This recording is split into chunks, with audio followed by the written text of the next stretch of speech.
اوكي بسم الله الرحمن الرحيم. السلام عليكم ورحمة الله وبركاته. أيها هردفتوني خينيا براتوني خينيا إدو أدادا تيساني كان نو هردفا جرتان الراس غا خنو ساينسي وليغلا خانكوتا ترب فادا جدا بقناشن غوتو إسا جلغالا تكون تكو بقنا هنا خيس جروفي أكسما جلغالا بقنا رات أمرالي kan asketi sini fojjetamtee jirtu viidiyoo kana keessatti jechuudha.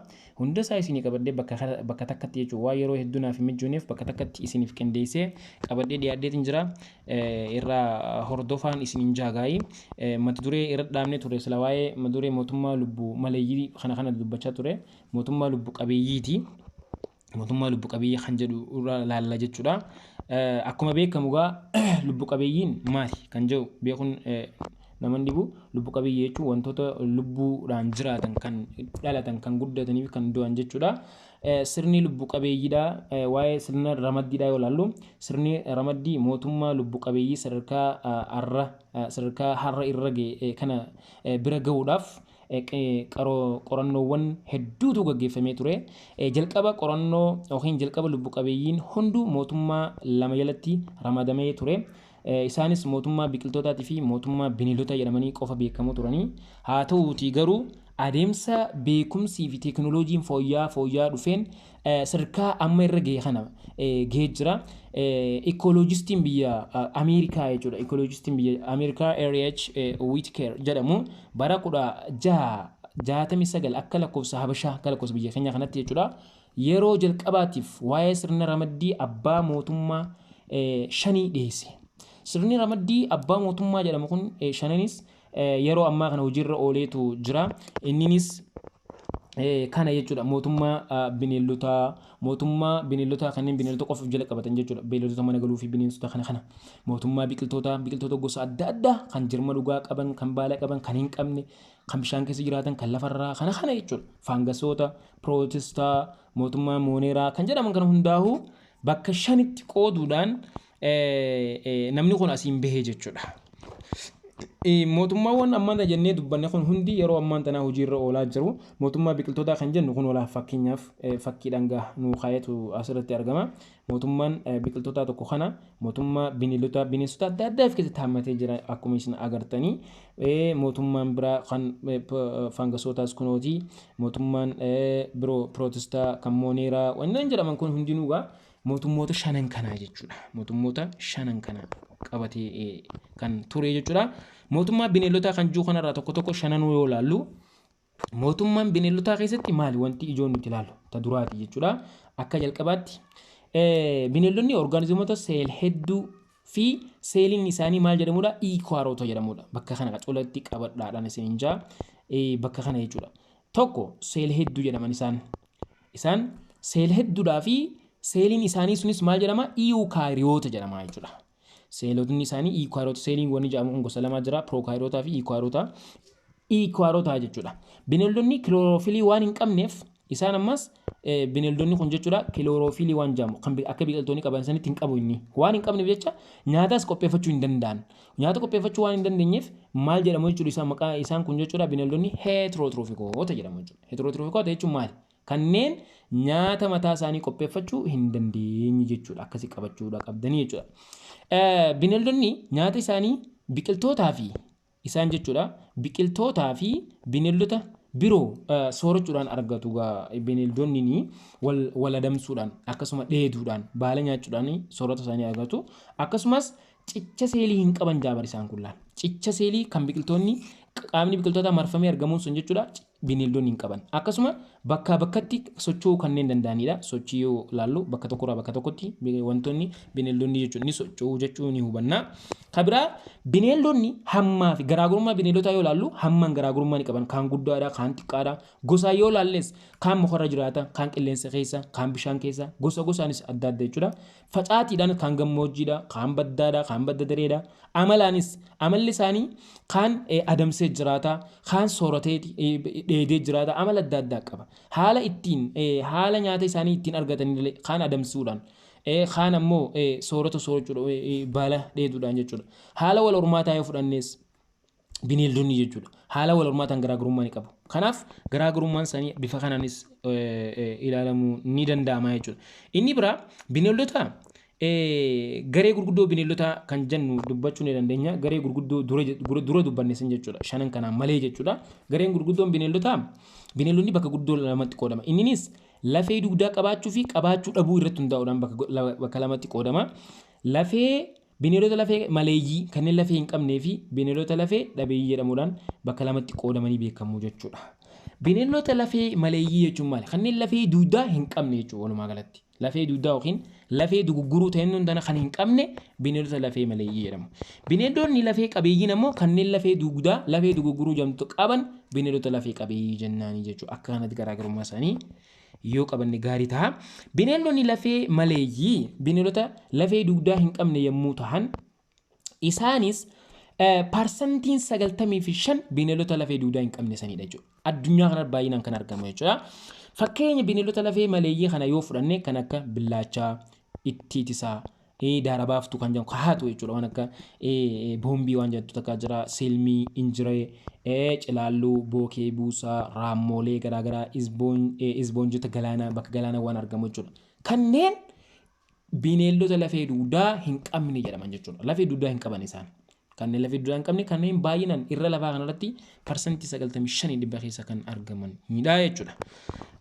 Isaan kun kana fakkaatu akkuma footoorraa agartan kana jechuudha. Kuruphisa, cilaalluu, daarabaaftuu jechuun kun olaal boombii yookiin sharaaroo ta'een hunjana jechuudha. Billaacha, raammoo lafaa, tafkii kunniin kana fakkaata jechuudha.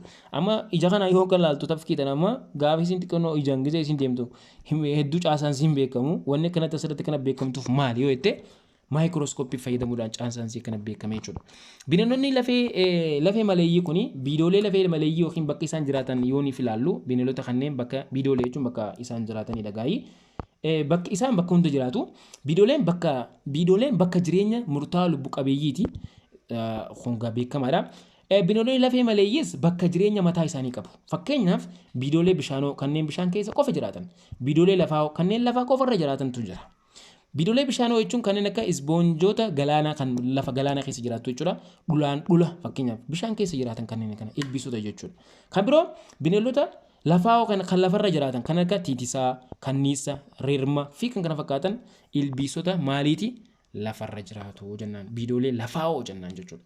Biidoolee jechuun maali? Bakka jireenya bineeldotaati jechuudha. Ilbiisota qaama isaanii yoo ilaallu amaloota isaaniitis yoo ilaallu ilbiisota waan jedhamu kana tokko sanyii bineeldota addunyaa kana irratti argaman keessaa baay'inaan kan argamu eenyuun hunjaame ilbiisota jechuudha. Ilbiisonni caasaa irra lafaa kanarratti argamu keessaa baay'inaan kan argamudha jechuudha. Qaama nafni ilbiisota bakka sadiitti qoodama. Innis bakka sadiitti qoodama. Bakka sadiitti jechuudha. Isaanis mataa, qooma, garaadha jechuudha. Qaamni ilbiisotaa hundinuu bakka sadi qoodama. Mataan maal qaba dhiiroo? Mataa kan inni kun afaan ifirraa ni qaba. Anteenaa yookiin kan kallattii agarsiisu gaafa jechuudha. Gaafa akkanaa tokko mataarraa ni qabu. Qaba jechuudha. Fakkeenyaaf mataan ilbiisotaa yoo kana ta'e mataa kanarraa anteenaa waan jedhamu kana qaba laala kanatti isaan jechuudha. Inni biraa ofirraa ijaas ni qaban ijatti ilaalan jechuudha. Qoomarra ta'u maaltu jira? Qooma isaaniirra miila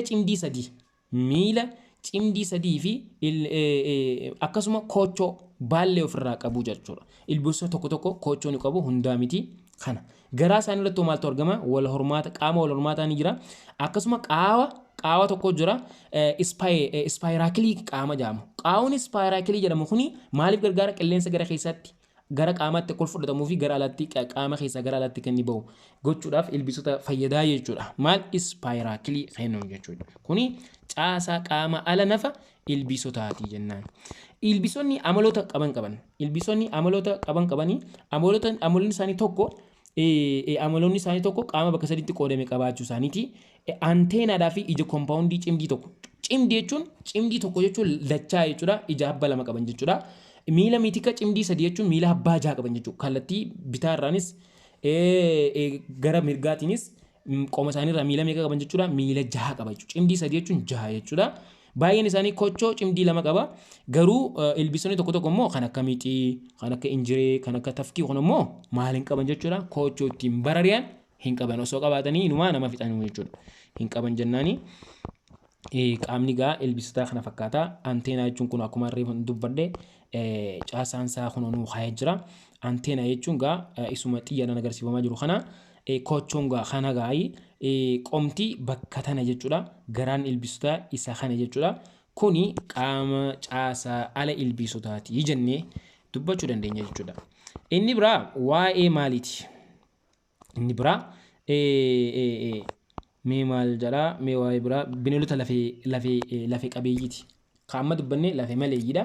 Kanneen lafee qabeeyyii ta'an. Bineeldonni lafee qabeeyyii ta'an biidoolee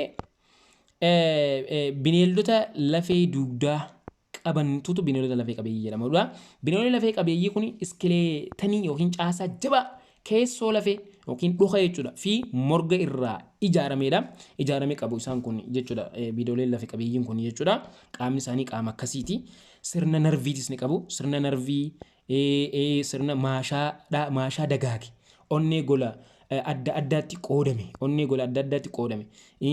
Akkasuma qaama hargansuu somba jedhamuu fi giilii qaama hargansuudhaaf fayyadu jechuudha. Kana ofirraa qaba jechuudha bineeldonni lafee qabeeyyiin kun.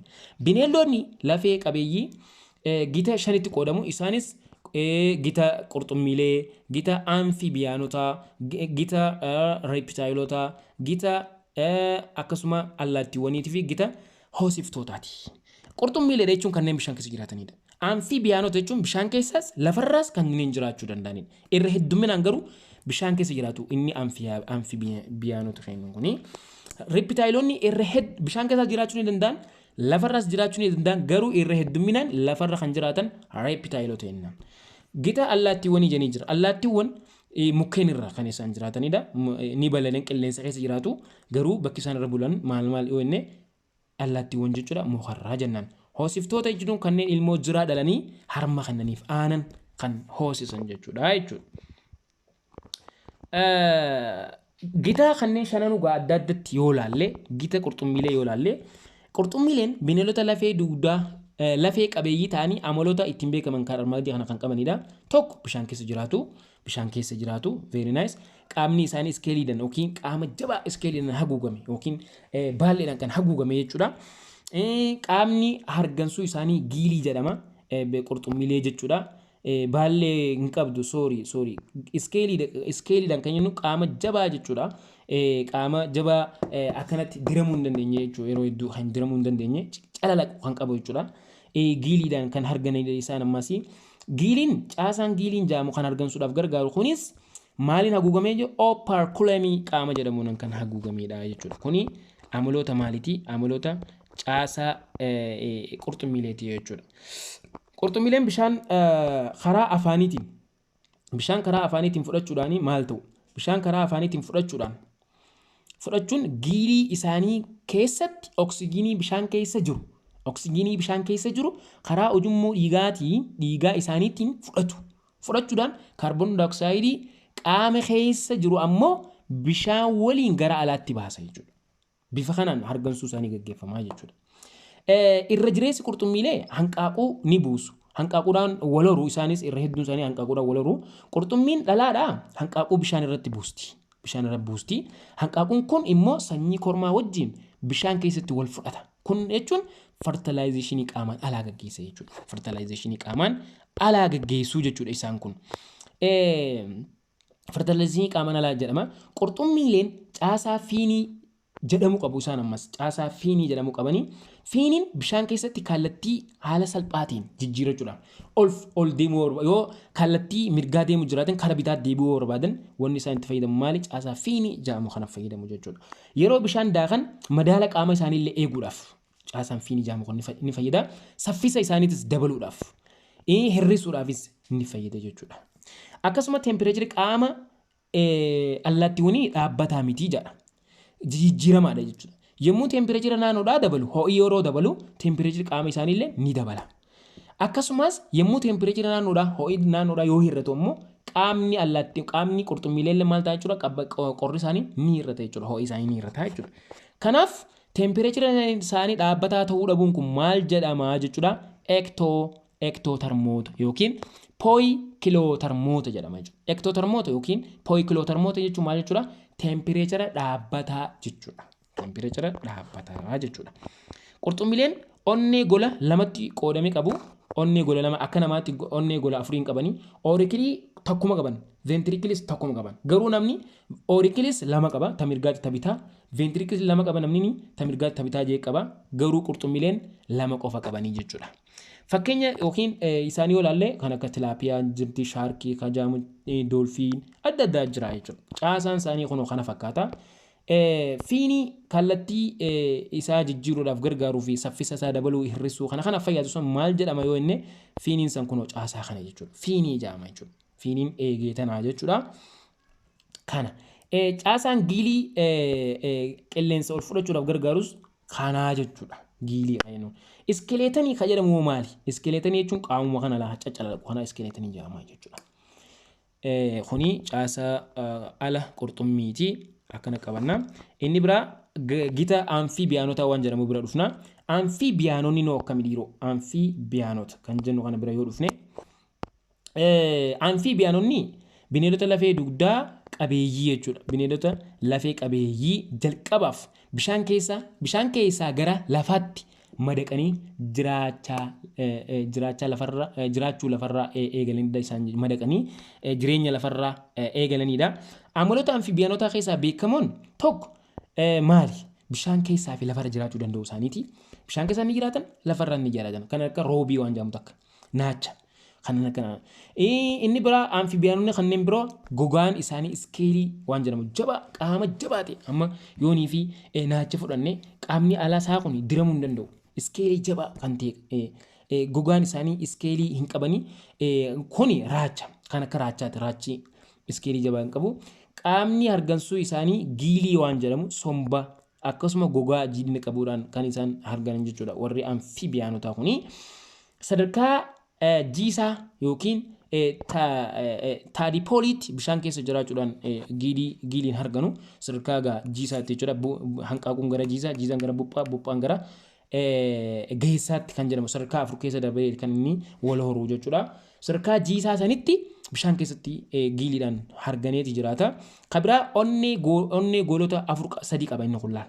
Tokko auriculi habba lamaa fi ventriculii tokko qaba. Akka qurxummiitimti qurxummiin lama qabdi insaan kun ammoo sadii qaban. Tempereechara dhaabbataa isaan kun waan hin qabneef eektoothermoota jennaan. Kunniin maali? Amaloota beekamoo amfiibiyaanota bishaan keessaa fi lafarra jiraataniiti jechuudha. Fakkeenyi isaa kunoo raacha jechuudha. Raacha fudhachuu ni dandeenya. Kuni kana. Akkami wal horu? Wal hormaata akkamii gaggeessu? Waan jedhu wal hormaata gaggeessuudhaaf amfiibiyaanonni gara bishaanitti deebi'u. Yeroo lafarra jiran garamitti deebi'u jechuudha gara bishaanitti deebi'u. Amfiibiyaanonni akkuma qurxummiilee fertilaayizeeshinii qaamaan alaa gaggeessu. Fertilaayizeeshinii jechuun maali? Adeemsa walitti makaminsa sanyii hormaatii fi sanyii dhalaati. Kan qaamaan alaa jechuun bishaan irratti waliin makama jechuudha sanyiin kun. Dhalaan hanqaaquu bishaan irratti gadi lakkisti yookiin buusti. Kormaanis sanyii bishaan irratti gadi lakkisa. Kana booda hanqaaquu fi sanyiin kun bishaan irratti maal ta'a jechuudha waliin makamaa jechuudha. Fertilaayizeeshinii weega waliin makamee booda micireen uumame gara jiisaatti jijjiirama bishaanuma irratti. Micireen uumama maal ta'a jechuudha gara jiisaatti jijjiirama yeroo kana jechuudha. Micireen bishaan irratti uumame suni gara maal jijjiirama gara jiisaatti. Fakkeenya amfiibiyaanotaa kanneen fattee yookiin horon guddaa waan jaantakkaa fi kan akka raachaati jechuudha. Wanni kana kun maal jedhama? Fakkeenya amfiibiyaanotaati jennaan. Alli nafa raachaa maali? Alli qaamni isaa qalaa tokko gogaa mucucaataadha qaba, jiidhina qaba. Luqni fuulduraa gabaabaa fi cimaa kan ta'edha miilli isaati, miilli raachaa jechuudha. Luqni duubaa garuu dheeraa fi saaphanaa jechuun addaan kan harkifatu jechuudha. Yeroo utaalu miila duubaa saniif fayyadama jechuudha. Miila duraatiin lafa jabeeffatee kan duubaa dheeressuudhaan akkasii utaala. Mataa irratti immoo afaanii fi funyaan qaba. Kun akkuma ilaallu afaanii fi funyaanis ni qaba. Funyaan waan akka ijaatanii jechuudha. Kana qaba. Kabiraa reeptaayiloota waan jaamu bira yoo dhufne reeptaayiloonni irra hedduminaan lafarra jiraatan jennee reeptaayiloonni bineeldota lafee qabeeyyii ta'anii baay'een isaanii lafarra jiraatu jira. Muraasni isaanii immoo lafa bishaan keessaas ni jiraatu. Gogaan isaanii goggogaa. Gogaan isaanii maali? Goggogaa iskeelii ofirraa qabudha. Jabaa jechuudha. Qaamni hargansuu reeptaayilotaa sombaa isaan wanni isaan hargananiin jechuudha. Sombaanii akkana. Fertilaayizeeshinii akkuma amfiibiyaanotaa sanitti qaamaan alaa lakki isaan fertilaayizeeshinii qaama keessaa gaggeessu. walqunnamtii saalaa gaggeessu jechuudha. Akka isaan kaanitti hanqaaquu fi sanyiin bishaan irratti walitti makamu fertilization yookiin walqunnamtii qaama keessaa gaggeessaniiti sanyiin isaan lameen qaama keessa waliin makama jechuudha. Temperature qaama isaanii akkuma amfiibiyaanota dhaabbataa miti. Kanaaf isaan illee maal jedhamanii ektotermoota jedhaman jechuudha. Ektotermoota.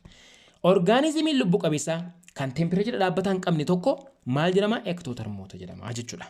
Fakkeenya isaanii yoo fudhannee muraasni isaanii waan akka bofaa, lootuu, jawwee, gaararraa, naacha fi qocaa kan jedhaman kunniin jechuudha. Fakkeenya wanta reeptaayilotaati jechuudha. Fakkeenya kun asitti egaa fakkiidhaan agarsiiseetu jira. Kuna jechuudha. Kun fakkeenya reeptaayilotaati jechuudha. Fattee yookiin lootuuwwan yommuu sun tana jechuudha. Ni biraa gita allaattiiwwanii gara allaattiiwwaniitti yoo dhufne allaattiiwwan akkuma qurxummiilee fi amfiibiyaanotaa fi reeptaayilotaa fi hoosiftoota allaattiiwwaniis jechuudha. Bineensota lafee duudaa qabanidha. Warreen lafee duudaa qaban san keessa tokko jechuudha. Amaloota beekamoo allaattiiwwanii yoo fudhanne qaamni isaanii baalleedhaan kan haguugamedha. Qaamni isaanii baalleedhaan haguugamaadha. Miilli isaanii iskeelii jabaa qaba. Miilli isaanii fakkeenya yeroo waa sooratan waan akka foon lafarra jiru fuudhuudhaafis ta'ee bineensa lafa deemus fuudhuus ta'ee iskeelii miilaa jabaa waan qabuuf haf godhee gara samiitti waliin ba'a jechuudha. Qaamni argamsuu isaanii maalidha? Akkuma reeptaayilotaa jechuudha. Somba jechuudha. Fertilization qaama keessaa gaggeessu walqunnamtii saalaa gaggeessan jechuudha. Onnee goloota meeqa qaba? Onnee goloota 4 qaba inni. Akka reeptaayilota 3 qaban 4 qaban. 4 qaban jennaan. Isaanis auriculi akkuma namaa jechuudha. 2 ventriculi 2 qabanii bifa kanaan onneen isaanii hojii osoo addaan hin dhaabne hojjetu jechuudha. Allaattiiwwan hedduun isaanii kan balali'an yoo ta'an jechuudha. Hedduun isaanii kan balali'an yoo ta'an muraasni isaanii immoo kan akka guchiifaan, kan akka penguinii fi kan kana fakkaatan immoo balali'uu qaamni isaanii hin danda'u ulfaataadha waan ta'eef hin balali'an jennaani. Allaattiiwwan ilkaan hin qaban garuu afaan soorata garaagaraa ittiin qabaatan biikii waan jaamu afaan kanarra jechuudha. Qotorruun isaanii kuni gosa gosa jechuudha. Boca adda addaa qabu. Kanaaf akkuma boca adda addaatti kan bishaan keessaa sooratu, kan lafarra sooratu, kan mukkeen irraa akkana jechuudha. Boca adda addaa waan qabaniif. Temperature qaamaa dhaabbataa qabu isaan kun garuu akka amfiibiyaanotaatii fi akka reeptaayilotaati miti. Temperature isaan kana maali? Dhaabbataadha. Kanaaf maal jedha temperature dhaabbataa waan qabaniif jecha hoomotermoota yookiin indootermoota jedhamu jechuudha. Fakkeenya allaattiiwwanii keessaa muraasa yoo fudhanne bullallaa kan adarii jechuudha. Lukkuu, hummoo, joobiraa, guchii kan kana fakkaatan fakkeenya allaattiiwwanii jedhama jechuudha. Isaan temperature qaama isaaniitis akkuma nama dhaabbataadha jechuudha. Lukkuu, bullallaa jechuun kun adarii tana nyaadhamtu, penguinii kan inni kun tana joobiraa jechuunis kana jechuudha. Kabira inni gadi hoosiftoota kennuun kana gita hoosiftootaati. Hoosiftoonni bineeldota lafee qabeeyyii keessatti ramadamu ta'anii amaloota armaan gadii qabu. Amaloonni hoosiftoota tokko rifeensaan uwwifamedha. Qaamni isaanii rifeensaan uwwifamoodha. Xannacha aannanii kan aannan maddisiisu jechuudha. Waan qabaniif ilmoo isaanii harma hoosisu. Warri hoosiftoota jedhaman jechuudha. Tokko ilmoo hoosisuudha. Hoosiftoota wanni isaan jedhamaniinu xannachoota aannan isaan keessaa maddisiisu kan inzaayimoota garaagaraa maddisiisu jedhamu. Xannachoonni kun kan aannan maddisiisu qaban isaan xannachoota hancuufa maddisiisu osoo hin taane kan aannan maddisiisu waan qabaniif ilmoo isaanii aannan hoosisuu jechuudha. Hoosiftoonni akkasuma qaamni argansuu isaanii somba fi onnee gola 4 ta'e qabu akkuma reeptaayilotaa kana jechuudha. Akkuma allaattiiwwanii jechuudha. Hoosiftoonni maashaa diyaafiraamii qomaa fi garaa adda baasu. Qomaa fi garaa adda baasu diyaafiraam maashaa jedhamu qabu jechuudha. Inninis hargansuudhaaf gargaara. Kabira fertilizationiin isaanii qaamaan ala osoo hin taane qaama keessa walqunnamtii saalaa gaggeessu jechuudha. Temperature qaama isaanii dhaabbataa waan ta'eef akkuma allaattiiwwanii isaanis maal jedhamanii hoomotermoota jennaan jechuudha. Hoomotermoota garuu ektotermoota kan jedhaman eenyu fa'aadha? Qurxummiilee, amfiibiyaanota, reeptaayilota isaan sun dhaabbataa miti jechuudha. Garuu allaattiiwwanii fi hoosiftoonni dhaabbataa waan qabaniif hoomotermoota jedhamu jechuudha. Fakkeenya hoosiftootaa keessaa muraasni waan akka nama, saree, adurree, simbira halkanii, harree, leenca, kuruphee, jaldees fi kan kana fakkaatan maal jedhamu hoomotarmoota yookiin hoosiftoota jennaan jechuudha. Akka kanatti itti deemna. Kabira Gilgaala shantuqaa 2 jedha. Mootummaa bineeldota ilaalchisee hima kamtu sirriidha jedha. Mootummaa bineeldota waan jedhamu ilaalchisee hima kamtu sirriidha. A. Cicha seelii hin qaban. Isaan cicha seelii hin qabanii biqiltoota qaba. B. Hunduu seeledduudha jedha. Eelikki seelqeenxiin hin jiru. C. Halluu magariisa hin qaban jedha. Halluu magariisa ni qabu. Hunduu deebiidha jedha. Kamtu sirriidha kan jedhu keessatti mootummaa bineeldota ilaalchisee hima kamtu sirriidha kan jedhu cicha seelii hin qaban kun sirriidha jechuudha. Cicha seelii hin qaban sirriidha. Hunduu deebiidha. Hunduu seeledduudha kunis sirriidha. Halluu magariisa hin qaban jedha. Halluu magariisa hin qaban. Bineeldonni halluu magariisa hin qaban bakka deebisaan halluu magariisa hin qabanii deebisaan aasoon taane deebisaan maal ta'a? Daadha qaba. Cicha seelii hin qabanii hunduu seeledduudha liqidha halluu magariisa hin qabanii kana jennaan. Soosaan sirriiswaat hunduu sirriidha jennaan. Gaafii lammaffaatti waa'ee ilbiisota ilaalchisee hima sirrii ta'e waa'ee ilbiisota ilaalchisee hima sirrii hin taane kamija. Ilbiisota ilaalchisee hima sirrii hin taane kamija. Mee aan qaama bakka sadiitti qoodamee qabu jaa liqidha. Baan mataa irra anteenaa fi ija kompaawundii cimdii tokko qabu jaa liqidha. Hunduu kochoo qabu jaa kan kochoo hin qabnees ni jira. Miila mitika cimdii sadii qaba jaa deebisaan sirrii hin taane caadha jechuudha. Caan hunduu kochoo qabu kan jiru wanni kamitti ifaan hin qabdu. Gaafii sadaffaa qurxummii ilaalchisee sirrii kan hin taane kamija. Qurxummii ilaalchisee giiliidhaan argamu liqii ektotarmoota teempireechara dhaabbatan qaban qaama isaanii irra iskeelii jabaatu jira. Hoomotarmoota jedha kan sirrii hin taane hoomotarmoota tana.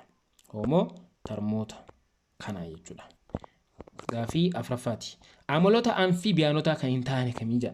Amfiibiyaanota kan lafarraas kan bishaan keessa jiraatu san jechuudha. Gogaan isaanii iskeelii qabajaa gogaan isaanii iskeelii taasuma hin qabu. Gogaan isaanii iskeelii hin qabu. Ektotarmoota jedhama fartalaazii qaamaan alaa gaggeessaa qaamni isaanii argansuu isaanii geelee somba goga bakka daansiris Gaafii shanaffaatti reeptaayiloota ilaalchisee kamtu sirriidha. Reeptaayiloota kanneen irra hedduminaan bishaan irra jiraatan garuu wanta lafarra jiraatan kan gara bishaan illee deebi'uu danda'an san jechuudha. Goggogaa fi iskeelii jabaa qabajaa liqidha. Sombaan arganu liqidha. Fartalaayizeeshinii qaamaan alaa no. Fartalaayizeeshinii isaanii qaama keessa deebisaan A fi baan deebiidha jettanii kun liqidha. Gaafii jahaffaati. Amaloota hoosiftoonni ittiin beekaman. Hoosiftoonni maaliin beekaman? Gogaa rifeensaan uwwifame qabaachuu liqidha. Xannacha aannanii ni qabu. Diyaafiraamii qomaa fi garaa adda baasuu ni qabu. Hunduu amaloota hoosiftootaati. Daansaris daadha jechuunis deebisaan maal taati? Daadha jennaan. Kana qabanna. Inni biraa mootummaa biqiltootaa waan jaamutti dabarree jira. Mootummaa biqiltootaa kabiloonnotaa fi neemman tana. Biqiltoonni orgaanizimoota seelee hedduu ta'anii footoosentensii gaggeessuu jira. Liqii halluu magariisa waan qabaniif footoosentensii ni gaggeessu. Biqiltoonni akkasuma ammas bineeldonni hin gaggeessan garuu biqiltoonni footoosentensii gaggeessu. Kanaan garaagarummaa qaba. Bineeldonni cicha seelii hin qaban garuu biqiltoonni cicha seelii irraa ijaarame qabu. Kilooroofilii waan qabaniif nyaata mataa isaanii qopheeffachuu ni danda'u. Garuu bineeldonni nyaata mataa isaanii qopheeffachuu hin danda'an. Waan qopheeffachuu danda'aniif jecha maal jedhaman jechuudha isaan kun qopheessitoota yookiin Autotirofikoota jedhamu jechuudha. Mootummaan biqiltootaa.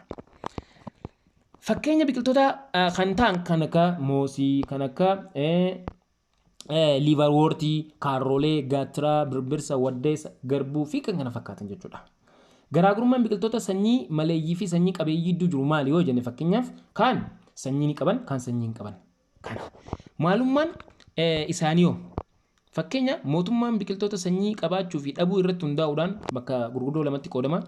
Biqiltoota sanyii maleeyyii fi biqiltoota sanyii dhabee qabeeyyii jedhama. Biqiltoota sanyii maleeyyii jechuun kanneen sanyii hin qabne jechuudha. Kanneen qabeeyyii jechuun kanneen sanyii qaban jechuudha. Kun salphumatti hubachuu qabdanii. Biqiltoota sanyii maleeyyii jechuun kanneen sanyii hin qabnedha. Biqiltoota sanyii maleeyyii garee gurguddoo lamatu jira. Kanneen sanyii maleeyyii jedhaman kun jechuudha. Isaanis maali?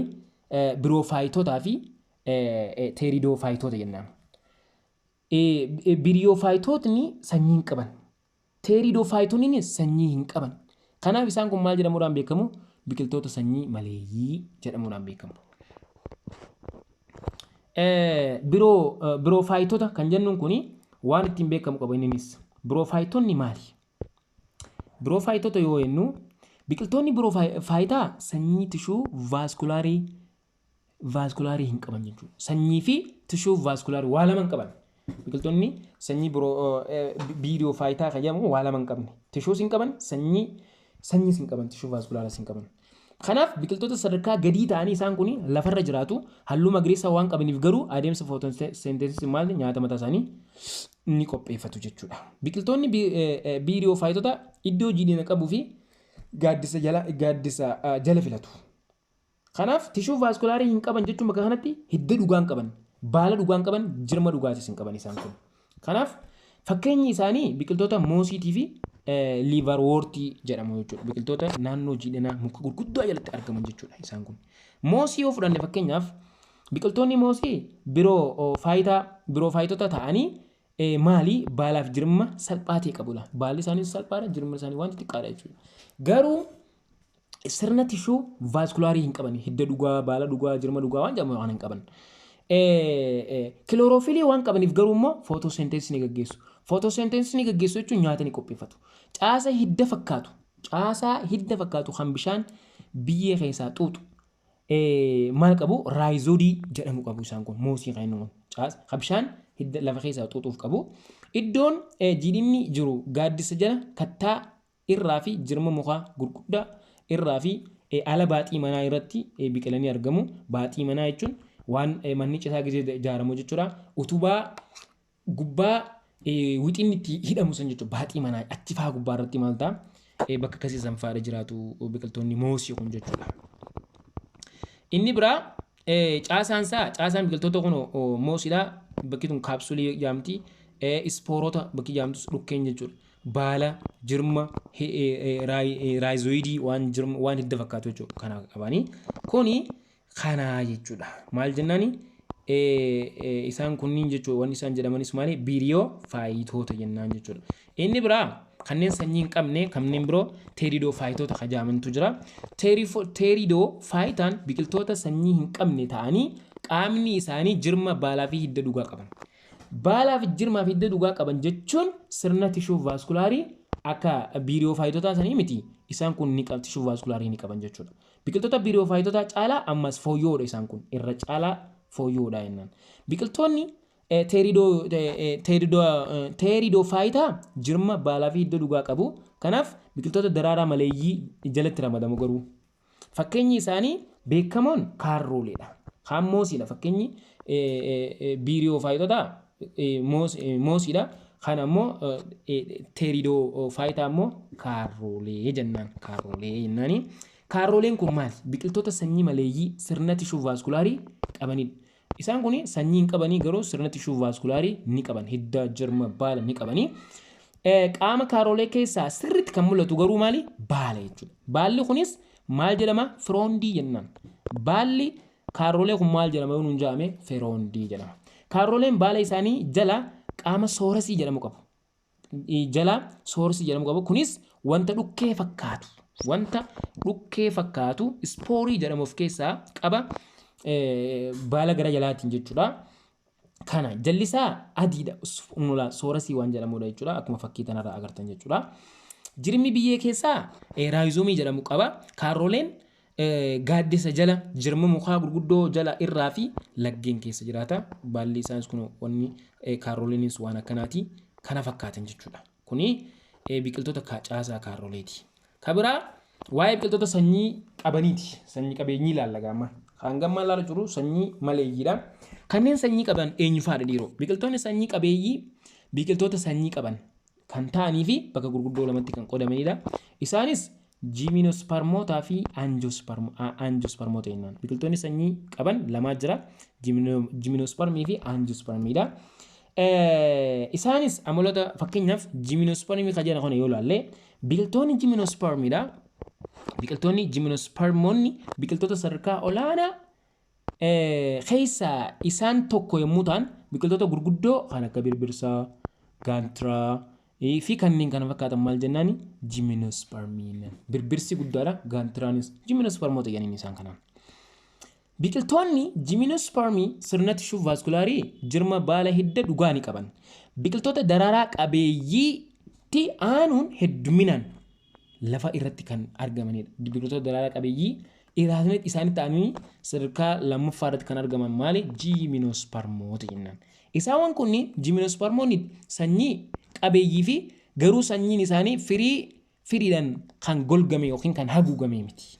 Sanyii firiin isaanii kuma dirree tetteessi. Haguugamtuu miti jechuudha. Oovaarii dhabeeyyii waan ta'aniif sunis wanni ta'eef maali? Oovaarii dhabeeyyii waan ta'aniif. Oovaarii jechuun bakka sanyiin itti qophaa'u. Firii hin qaban. Waan oovaarii hin qabneef firii hin qaban. Kanaafuu sanyiin isaanii maal ta'a? Qullaadha jechuudha. Daraaraa hin qaban. Kanaafuu wal hormaanni isaanii wal hormaata saalaa waan hin taaneef wal hormaata saal malee waan jedhamuuf jecha qaamni wal hormaata gimnospermii kun maal jedhama? Koonii jedhama jechuudha. Qaamni wal hormaata gimnospermii jedhama. Koonii jedhama. Kooniin kormaa fi dhalaa gargar bahee jira. Fakkeenya egaa yoo ilaallu kun asitti. Kuni koonii dhalaa jennaani kaan koonii kormaa jee adda addatti adda bahee jira akka kanaa jechuudha. Kabira biqiltoota angiospermiiti. Angiosperm. Biqiltoonni angiospermoota biqiltoota daraaraa jedhamuudhaan beekaman isaan kullaa. Biqiltoota daraaraa jedhamuudhaan beekamu. Biqiltoonni daraaraa biqiltoota hedduminaan addunyaa irratti faca'anii argamanidha. Isaanis sanyiiwwan gara 300,000 ta'uu danda'antu qorannoodhaan qoratamanii beekamanii jiru yeroo ammaa kana jechuudha.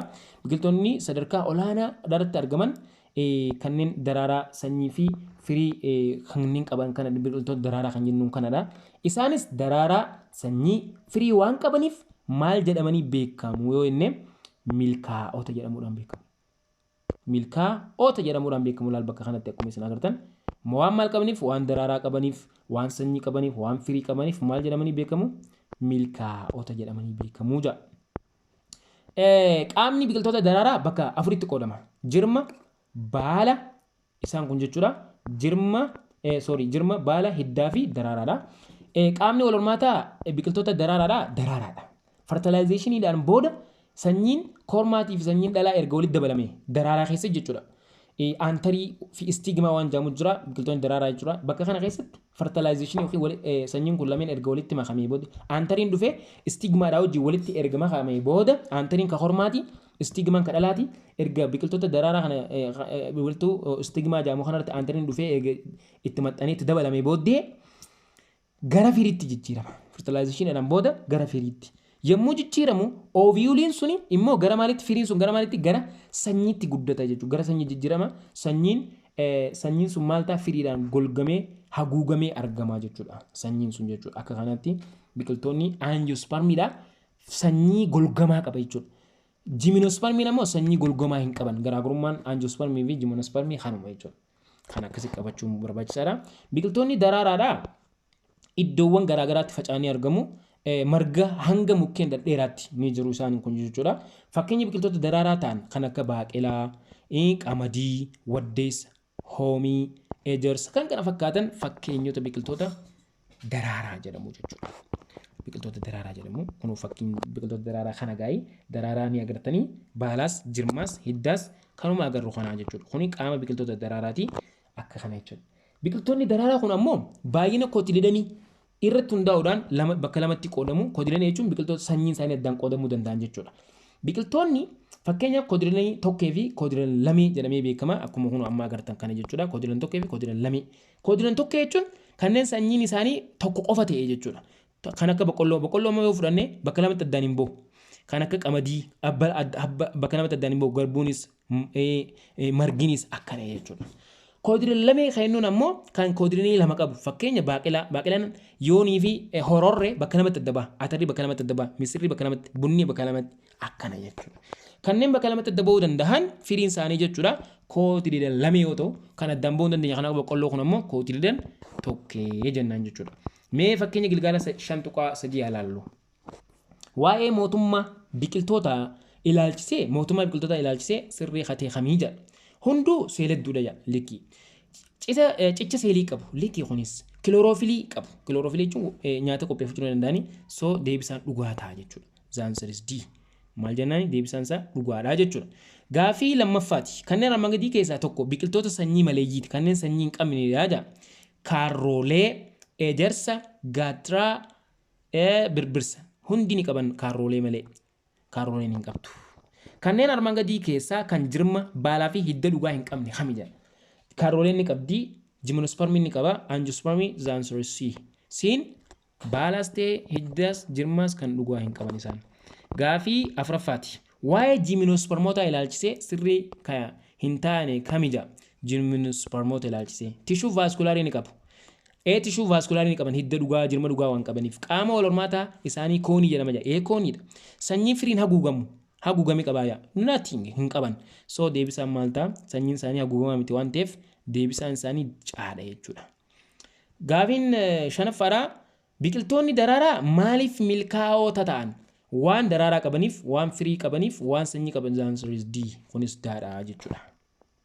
Akkasii qaban jechuudha. Kabiraa mootummaa faangasootaati. Mootummaan faangasootaa hedduun isaanii seel hedduu yoo ta'an muraasni isaanii immoo seel qeenxeedha. Seel hedduudhaasi seel qeenxeedhaas jechuudha asirraa ni hubanna. Seeliin faangasootaa tokko tokko akkuma seelii biqiltootaa cicha seelii qabaatus uumamni cicha seelii isaanii garuu biqiltoota biroo irraa adda. Cicha seelii ni qaban jechuudha asirraa ni hubanna. Cichaan seelii faangasootaa kaataayinii jedhama jaalalamas. Cichi seelii faangasootaa maal jedhama? Kaataayinii irraa ijaarame. Faangasoonni halluu magariisa waan hin qabneef soorata qopheeffachuu hin danda'an. Leekkii bakka tanas qabadhaa qacollotti. Faangasoonni halluu magariisa hin qaban jechuun nyaata mataa isaanii qopheeffachuu hin danda'an. Kanaafuu autotroofikoota osoo hin taane maal jedhaman jechuudha isaan kun heterotroofikoota jedhamu jechuudha. Faangasoonni burkuteessitoota, maxxantoota walutubbiidhaan jiraachuu danda'u waan nyaata qopheeffachuu hin dandeenyeef. Faangasoonni soorata bifa maaliitiin? Bifa zayitaa fi gilaayikoojiniin qaama isaanii keessa sooratudha. Bifa lamaan ko sooratan. Bifa zayitaatiin ni sooratan, bifa gilaayikoojiniitiin ni sooratan. Istaarachii osoo hin taane jechuudha. Hedduun isaanii caasaa haayifee jedhamu qabu. Isaan warri faangasootaa kun jechuudha. Haayifeen hedduu walitti gurmaa'uudhaan maayisiliyaa jedhamu ni uumu. Haayifeen hedduu walitti dhufanii jechuudha. Faangasoonni biidoolee garaagaraa keessaas ni jiraatu. Iddoo ho'isni alhamdulillah maaltu jira bakka kanatti jechuudha. Iddoo maaligaa faangasoonni biidoolee garaagaraa keessaas ni jiraatu. Iddoo ho'ii fi ashaboon itti baay'atullee ni jiraata isaan jechuudha. Fakkeenyaaf commee waan akka handugaay jechuudha. Commee arrii buddeenaa raacitii waan jedhaman kana kun fakkeenya kanneen yoo fudhanne maal jennee dubbachuu dandeenya? Maal jennee fudhachuu dandeenya? Faangasoota jennaan jechuudha. Isaan kanaan jechuudha. Kuni maaliif fakkeenyota faangasootaati. Commee jechuun angudaa kan inni kun isuma kana jechuudha. Isaan kunniin angudaa kuni commee jedhamanii arriin buddeenaas kun kana. Arrii buddeenaan kana kun kadaabbooti isaan kunniin maali jechuudha. Buddeenni gizee turee arrii takka gizee fedhatee faangasiidhaatti dhufee jechuudha. Akkasitti beeyna kun kana. Kabiraa gilgaala isa kana wajjin qabatu. Faangasoota ilaalchisee himni sirrii ta'e kamiija faangasii halluu magariisa qabaa jira hin qabu. Hunduu seeledduudha lakki seeledduunis ni jira seel qeenxeenis ni jira kunis hin ta'u. Cicha seelii qabaachuu danda'a jira. Cicha seelii qabaachuu ni danda'a. Hunduu seel qeenxeedha lakki seeledduunis ni jira seel qeenxeenis ni jira. Kanaaf deebisaan isaa caadha jechuudha. Deebisaan isaa maal jennaani? Caadhaa jennaan. Gaafii lammaffaati. Faangasoonni soorata bifa daash qaama keessatti kuusatu. Bifa zayitaatii fi bifa gilaayikoojiniitii the answer is D. Akkana. Haala ittiin soorata isaanii argatan irratti hundaa'uudhaan faangasoonni haala soorata ittiin argatan keessatti hundaa'uudhaan faangasoonni maxxantoota, burkuteessitoota, walitubbiidhaan jiraatu hunda tun hundinuus deebiidha tun hundi deebiidha jechuudha. Mootummaa Pirootestaa jaheettaan. Mootummaa Pirootestaa. Orgaanizimoonni mootummaa Pirootestaa iikaariyoota ta'anii hedduun isaanii seel qeenxee yoo ta'an mootummaa Pirootestaa jechuudha. Mootummaa Pirootestaa kan inni kana jedhatti orgaanizimoonni mootummaa Pirootestaa maal jedhaman iikaariyoota ta'anii laalammoo waa lamaan jee ture reefu. Iikaariyootaa fi pirookaariyoota inni. Isaan kunis iikaariyoota jedhaman. Ta'anii hedduun isaanii seel qeenxee yoo ta'an jala hedduun isaanii seel qeenxee yoo ta'an muraasni isaanii garuu seeledduudha. Seelet qeenxeenis ni jira, seeledduunis ni jira jechuudha. Warri Pirootestaa kun jechuudha. Hedduun isaanii biidoolee bishaanoo keessa jiraatumas. Sanyiin muraasni immoo lafarra. Bishaan keessa ni jiraatan, lafarra ni jiraatan. Garuu irra hedduminaan bishaan keessa jiraatan jechuudha. Mootummaan Pirootestaa maaliif of keessaa qaba? Maaliif of jala qaba yoo inni waa lama qaba. Pirootozoaa fi saaphapuu of jalaa qaba. Kan akkasii qabachuudha qabna. Mootummaan Pirootestaa waa lama qaba jechuudha. Pirootozoaa fi saaphaphuu of jalaa qaba. Mee pirootoozawaa kajedhu yoo ilaalle pirootoozawaan hunduu seelqeenxee yoo ta'an jalaan pirootoozawaan hundinuu seelqeenxeedha. Kana seef gochuu qabna. Hundi isaanii seelqeenxee yoo ta'an cicha seelii hin qaban isaan ammas. Hundi seelqeenxeedha cicha seelii hin qaban. Cicha seelii hin qaban jechuun kilooroofilii hin qaban jechuudha. Kilooroofilii hin qaban jechuun soorata isaanii qopheeffachuu hin danda'an jechuudha. Yoo kilooroofiliin biqiltoota keessa hin jiraatin soorata mataa isaanii qopheeffachuu hin danda'an. Adeemsi footoosenteensii gaggeeffamuu hin danda'u jechuudha asirraa hubannaa jechuudha. Kanaaf isaan nyaata qopheeffachuu hin danda'an jechuun akka biraatti jiraatu waan ta'aniif heetirootiroofikoo ta'innan. Silaa nyaata isaanii qopheeffachuu danda'an taate aawutootiroofikoo ta'innan. Garuu soorata qopheeffachuu waan hin dandeenyeef heetirootiroofikoo jedhamu jechuudha. Pirootoozawaan biidoolee bishaanoo fi lafaa keessaas ni jiraatu. Sirriidha. Bishaan keessaas lafa keessaas. Pirootoozawaan caasaalee sochii adda addaas ni qabu. Fakkeenyaaf caasaa rifeensee ni qabu. Rifeensee qabaachuun isaa paaraamiseemii ta'uu agarsiisa pirootoozawaan kuni. Silqixa qabaachuun isaa jaardiyaa. Akkasuma miilsoboo ta'uun isaa immoo caasaa miilsoboo jedhamu qabaachuun isaa kallattii hunda socho'uu isaa agarsiisa. Caasaa dhaabbataa ta'e hin qabu jechuudha. Karaa hundaan ni deema. Ameebaan pirootozowaadha. Kana asirraa ni hubanna jechuudha. Pirootozoowaan akkasuma caasaa hin sochoones kan qabu ni jiru. Isaan sun immoo pilaasmoodiyem. Pilaasmoodiyemii kan jedhamudha jechuudha. Kabira paaraamiseemiidha. Paaraamiseem kan inni kuni paaraamiseemiin orgaanizimii seelqeenxee boca kophee siliparii fakkaatu ta'ee qaamni isaa caasaa rifeensee jedhamu. Qaamni isaa caasaa rifeensee jedhamuun kan haguugameedha jedha. Paaraamiseemiin bishaan ciisaa keessa jiraachuudhaan wantoota akka orgaanikaa, bosbosaa, baakteeriyaa kanneen soorachuudhaan ni jiraata. Paaraamiseemiin ammas niikulasii lama qaba jedha. Paaraamiseemiin kun of keessaa niikulasii lama qaba. Niikulasiin tokko niikulasii xiqqaa jedhama. Niikulasiin inni tokko niikulasii xiqqaa jedhama. Inni biraa niikulasii guddaa jedhama. Niikulasii xiqqaan wal hormaataaf isa gargaara. Niikulasii guddaan ammoo dalagaa bu'uura lubbuu kanneen akka gubama soorataa, guddinaa kan kana fakkaatan ittiin gaggeeffata jechuudha. Eenyu paaraamiseemii kan kun jechuudha. Kanaaf Pirootistaan pirootoozawaa fi paaraamiseemii keessaa qaba. Isuma immoo dubbanne kana jechuudha. Caasaan paaraamiseemii kana fakkaata. Vaakiyuulii kottoonfataa, niikulasii xiqqaa, niikulasii guddaa, qaawwa afaanii bakka nyaata ittiin fudhatu jechuudha. Rifeensee, saayitoopilaazimii, vaakiyuulii nyaataa, qaawwa, anaalii, vaakiyuulii kottoonfataa kana. Kun maali? Caasaa qaama paaraamiseemiiti jechuudha. Inni biraa saapupheedha. Saapupheewwan jennee ni miree. Pirootistaa fi saapupheewwantu jiraamti. Saapupheewwaniinis orgaanizimoota seelqeenxee fi seel hedduudha jedha. Seelqeenxeedhaas akkasuma seel hedduudhaas isaan kun akkuma isaan kan jechuudha. Hunduu halluu magariisa waan qabaniif jedha. Hunduu halluu magariisa waan qabaniif soorata mataa isaanii qopheeffachuu ni danda'ani. Garuu saapupheen halluu magariisa hin ta'inillee ni jirti. Sun nyaata mataa isaanii qopheeffachuu hin dandeessu. Kanaafuu qopheessitoota yookiin aawutootiroofokoota jedhaman. Maaliif halluu magariisa waan qabaniif nyaata qopheeffachuu ni danda'an jechuudha.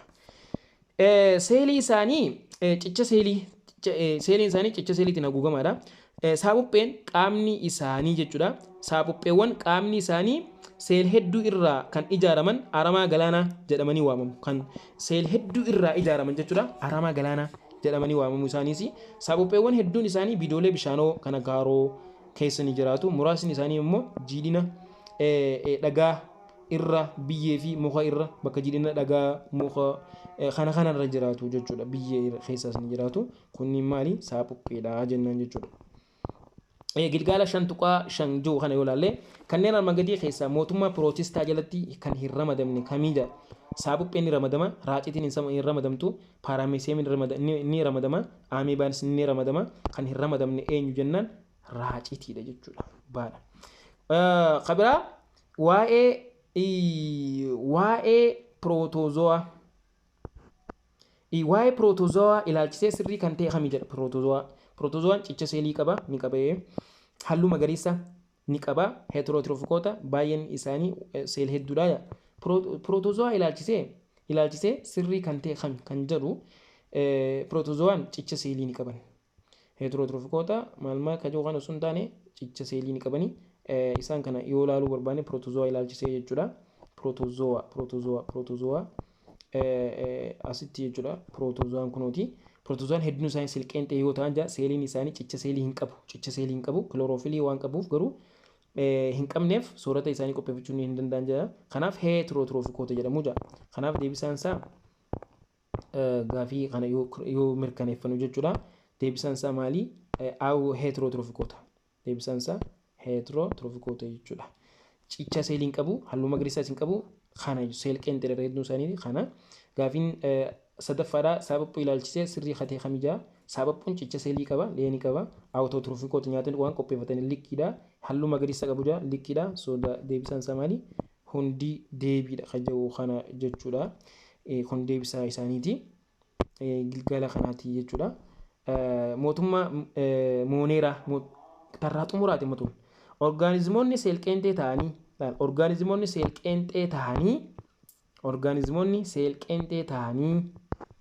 Niikulasii fi orgaaneelonni isaanii meembireenii hin qabne, meembireedhaan hin haguugamne mootummaa mooneeraa kana jalatti ramadamu jira. Kan meembireedhaan hin haguugamne. Kanaafuu isaan seelqeenxeedhaas. Niikulasii fi orgaaneeliin isaanii garuu immoo meembireedhaan hin haguugaman isaan kun. Kanaafuu pirookaayirota jedhamanii waamamu. Iiyukaayirotaa miti. Pirookaayirota jedhamanii waamamu. Seeliin isaanii cicha seeliitiin kan haguugamedha. Akkana jechuun meembireen isaaniitiin hin haguugamne eenyuun haguugamee jira jechuudha. Cicha seeliitiin haguugamanii jechuudha. Caasaa warra mooneeraa kun jechuudha. Orgaaneelonni mootummaa kana jalatti ramadaman lamaa jira. Baakteeriyaa fi saabaphuu cuqul magariisa. Dubbii tana qacola qabadhaa. Eenyuu fi eenyuutu as jala ramadamee jira.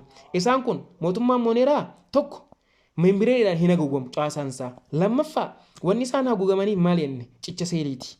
Akkasuma iiyukaayiroota jedhaman jenne pirookaayirota jedhamanii jenne. Akka sadaffaatti isaan kun maal of jalaa qaban? Waa lama qaban. Maaliif maal? Baakteeriyaa fi saabaphuu cuqul magariisa of jalaa qabanii jechuudha. Kana akkasi qabattan. Inni biraa waa'ee amala waliigala baakteeriyaati. Baakteeriyaan amaloota akkam qaban dhiiroo ni ilaalla. Isaan hunduu seelqeenxeedha. Baakteeriyoon hundi seelqeenxeedha.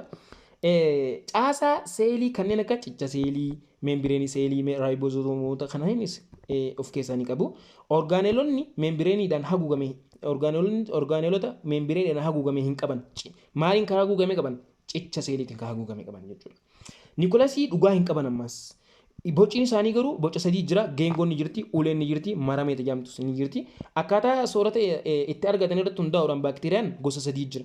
Kan nyaata qopheeffachuu danda'u autotirofikoota. Heetirootirofikoota jira kan nyaata qopheeffachuu hin dandeenye. Maxxantoota maxxananii kan jiraatan. Burkuteessitoota burkuteessuudhaan tortorsuudhaan kan jiraatantu jira jechuudha. Baakteeriyaan iddoodha iddootti ni socho'a. Kuni maali? Amaloota waliigala baakteeriyaati jechuudha. Caasaan baakteeriyaa kunoo kana fakkaata. Caasaa baakteeriyaati kunis kana jechuudha. Gilgaala 5.6 yoo ilaallu waa'ee mootummaa mooneeraa ilaalchisee hima kamtuu sirriidha jedha. Mootummaa mooneeraa ilaalchisee himni sirrii hamija. Hunduu seelqeenxeedha. Likkiidha. Cicha seelii qabu jaa. Cicha seelii ni qaban. Niikulasii dhugaa hin qaban. Likki too kanaafuu deebisaan maal ta'a? Daadha jechuudha. Baakteeriyaan akkaataa soorata ittiin argatan irratti hundaa'uudhaan daash ta'uu jaa. Autotirofikoota, likkiidha, burkuteessitoota jira, maxxantoota jira, deebisaan daadha tunis.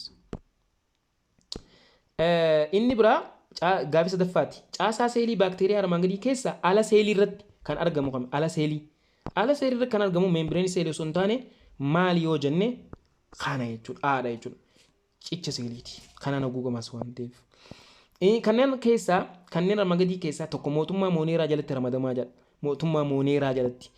Sabaphuu diimaa, sabaphuu cuqul magariisa akkana naan jettu ture. Sabaphuu cuqul magariisa. Baakteeriyaa fi sabaphuu cuqul magariisa as jalatti argama waan ta'eef kana jechuudha. Gaafiin shanaffaadhaa. Seeliin baakteeriyaa caasaa daash ni qabaa jedha. Caasaa saayitopilaazimii ni qaba, silqetas ni qaba, kaapsulii ni qaba, soozaansiris deebisaan hunda jechuudha. Hundi sirriidha. Kabiraa mee maali diroo? Cuunfaa boqonnaa jaazaboo. Maashaallah, maashaallah. Hordofaa kanaas ni daleena kanallee. Daleenee haa xumurru. Gaafiiwwan armaan gadiif yaada sirrii yoo ta'e dhugaa kan sirrii hin taane immoo soba jechuudhaan deebisjaa. Bakka tokko bakka biraatti gaafiin takkaffaa. Bakka tokko bakka biraatti socho'uun amaloota lubbu qabeeyyiiti jaa. Tun dhugaadha kan shakkiin qabdu. Kuni dhugaadha. Lammaffaan sadarkaalee gulantaawwan ramaddii baayoloojikaalawaa keessaa inni xiqqaan sanyiidha jaa. Sanyiidhaa xiqqaadha. Dhugaadha tunis. Mootummaan bineeldota hunduu seel hedduu ta'anii seeliin isaanii cicha seelii fi halluu magariisa qabaa jaa. Lakki hin qabu. Bineeldota jechuun jira waan ta'eef biqiltoota qabaa hin qabu. kun kijiba. Biqiltoonni biiriyoofaayita jirma baalaa fi hidda dhugaa qabaa lakkiin qabu. Haa qabu kamii kaanii jechuudha. Biiriyoofayitaan jirma dhugaa tishuu vaaskularii kana kanas hin qaban isaan. Gaaffiin shanaffaa pirootozoowwan hunduu seel qeenxee ta'anii halluu magariisa waan qabaniif nyaata mataa isaanii ni qopheeffatu jedha. Pirootozoowwan hunduu seel qeenxee ta'anii halluu magariisa waan qabaniif caasaa mataa isaanii ni qopheeffatu. Lakki pirootozoowwan hin qopheeffatanii. Heterotrofikoota hojaamu waan ta'eef kunis hin ta'u. Gaaffii jaffaa bira yoo dhufne faangasoonni hedduun seel hedduudha jedha. Faangasoonni hedduun seel hedduudha. Lakki seel qeenxeedha malee seel hedduu miti. Kunis likkii miti jechuudha. Kunis likkii miti. Baakteeriyaan hunduu seel qeenxeedha jedha. Kun dhugaadha immoo. Kun dhugaadha. Gaaffii takkaffaa waliif firoomsii waan jaamu kana bira yoo dhufne mootummaa biqiltootaa jedha. Mootummaan biqiltootaa eenyu dhiiroo yaa rabbi? Mootummaa biqiltootaa yeroo jiru hunduu seel qeenxeedha hin ta'u, cicha seelii hin qaban hin ta'u, cicha seelii isaanii kaayataayiniidha. Hunduu awutootiraafikoota meembireenii seelii hin qaban, sababa pirootozoaa cicha seelii waan jaamu qaban. Mootummaa faangasootaa jedha. Faangasoonni maali dhiiroo yoo jennee ilaalle faangasoota jechuudha. Meembireenii seelii hin qaban, sababa pirootozoaa qoodama, hunduu awutootiraafikoota. Hunduu seel qeenxeedha. Hunduu cicha seelii hin qaban. Cicha seelii hin qabu faangasoonni cicha seelii ni qaban lakki cicha seelii ni qabani. Mee kabiraan laala bineeldonni cicha seelii hin qabani. Bineeldonni baadha. Mooneraa kajuu kun ammoo hunduu seel qeenxeedha kajuu kana.